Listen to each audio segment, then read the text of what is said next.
E aí galera, beleza? Finalmente lançou o capítulo 247 de Jujutsu Kaisen. E como eu tinha dito nos spoilers que eu trouxe aqui no canal, provavelmente o Higuruma morreu. E como a gente tinha visto nos spoilers, lá no final tinha uma frase bastante emblemática. Mas quando saiu o capítulo oficial, essa frase foi removida, que falava o seguinte: a maldição foi transmitida. Que me fez pensar, será se o Higuruma ia se tornar uma maldição depois que morresse? Será que ele ia ser aquele Shikigami com 4 braços que aparece atrás do Itadori em alguns posters? Mas isso seria um furo de roteiro porque tecnicamente o Higuruma foi morto com energia amaldiçoada. E também teve algumas falas que mudaram com a chegada do capítulo oficial, mas isso é normal. Então sem mais delongas, vamos pro vídeo. E aí, beleza? Eu sou o Nier e sejam bem-vindos a mais um vídeo do canal. O episódio começa basicamente com o narrador falando pra gente que o Sukuna está bastante impressionado com o Higuruma porque aquelas técnicas que ele está usando são extremamente difíceis de serem dominadas. Técnicas que até o rei das maldições, Ryomen Sukuna, tinha dificuldades em manipular. Então o Sukuna fala que quando ele ativou a amplificação de domínio na sua luta contra Satoru Gojo, ele tinha que tomar bastante cuidado para a adaptação do Mahoraga ser pausada e não cancelada. E é algo que o Higuruma está fazendo. Ele está mantendo o efeito da espada dele ao mesmo tempo que ele lança uma amplificação de domínio. Algo extremamente difícil de se fazer.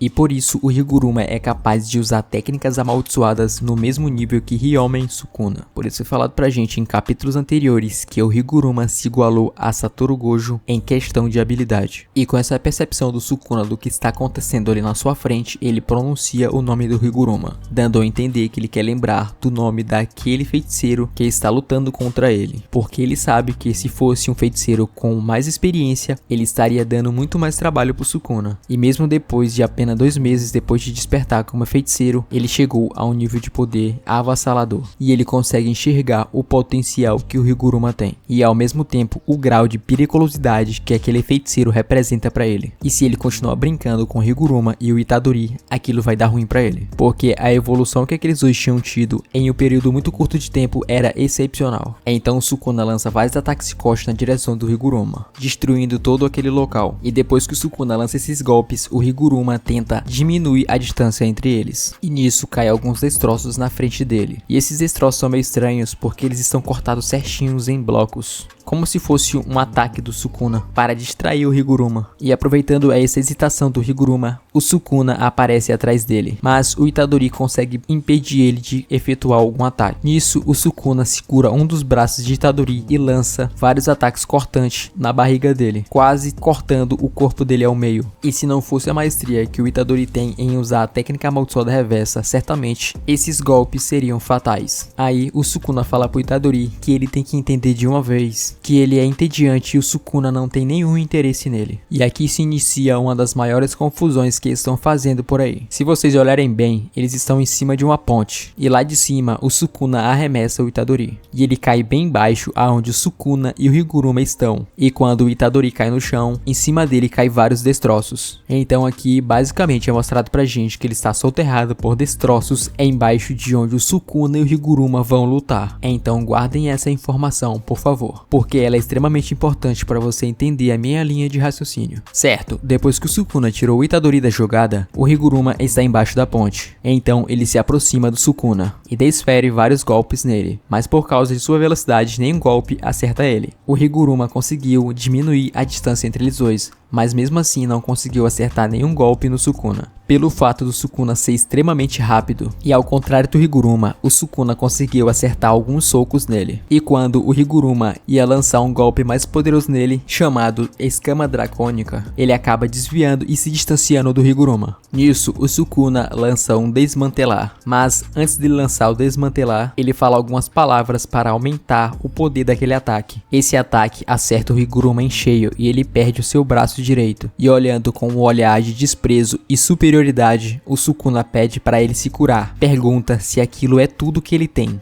E no chão, de joelhos, o Higuruma fala para si mesmo que não importa o quão preparado esteja e nem quão frio seja o seu coração, dor continua sendo dor e aquela dor é insuportável. E nisso o Sukuna lança mais alguns ataques, e dessa vez ele arranca o outro braço do Higuruma e corta suas 2 pernas, fazendo o Higuruma ter uma severa perda de sangue. E mais uma vez desprezando o Higuruma, ele olha para ele e fala que da próxima vez vai ser na sua cabeça, e se ele não usar a técnica amaldiçoada reversa, aqueles ferimentos vão matar ele. E eu tenho uma teoria porque o Sukuna está fazendo isso com ele. Aqui fica nítido que o Sukuna está fazendo o Higuruma evoluir nessa batalha, o máximo que ele puder, para depois ele absorver o poder do Higuruma. Aí você me pergunta, ué, mas como ele vai fazer para absorver o poder do Higuruma? É simples, da mesma forma que ele recuperou seu corpo de 1000 anos atrás, comendo uma parte do Higuruma. E a outra teoria que eu tenho para ele não ter usado aquele golpe que ele usou contra o Satoru Gojo é que o trato vinculativo deve ter sido para nunca mais usar esse golpe de novo. E as fontes que eu tenho para essas teorias são vozes da minha cabeça.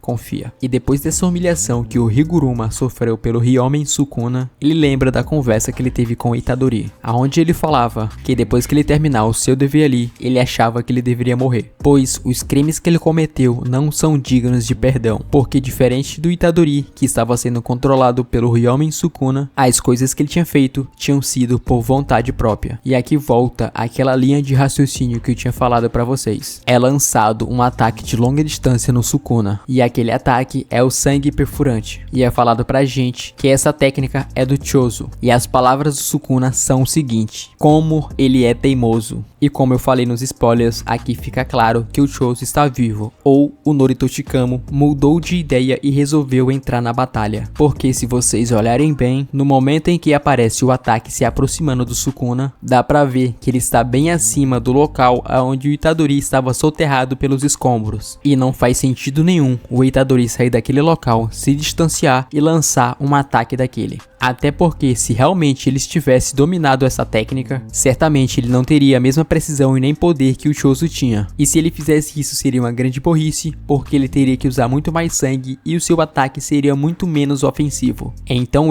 a minha pessoa, descarta que quem fez aquele ataque tenha sido o Itadori. Porque como eu falei, não faz sentido nenhum ele sair daquele local, se distanciar e fazer um ataque daquele. Bom, e voltando para a luta, e aproveitando aquela distração, o Higuruma consegue regenerar um de seus braços, e nisso ele faz um ataque como se fosse uma estocada de esgrima, perfurando uma das mãos do Sukuna. Mas o Sukuna foi mais rápido do que isso e conseguiu decepar sua mão antes que o ataque do Sukuna tocasse ele. Então o Sukuna fala que aquilo dali não foi nada mal, mas se realmente ele quiser matar ele, ele tem que ser muito mais rápido. E vendo que seu ataque tinha sido bloqueado, ele fica incrédulo com aquilo e vê a morte na sua frente. Então o Sukuna desfere vários ataques cortantes que aparentemente foram fatais. E à beira da morte ele lembra de uma conversa que ele teve com o Kusakabe, onde o Kusakabe fala que maldições se manifestam após a morte, e ele não diria que isso é impossível. O Higuruma responde dizendo que é pelo contrário, ele diria que esse é o consenso de uma maldição. E voltando para a luta, após o Higuruma ser cortado pelos ataques do Sukuna, ele lança a espada do carrasco para o Itadori, que vendo o Higuruma naquele estado, ele lembra das últimas palavras do Nanami para ele, aonde o Nanami falava que ia deixar o resto com ele. E olhando de volta pro Itadori, o Higuruma fala que como seu dever, aquilo está bom. Aquilo tudo que ele conseguiu fazer naquela luta, pra ele estava bom.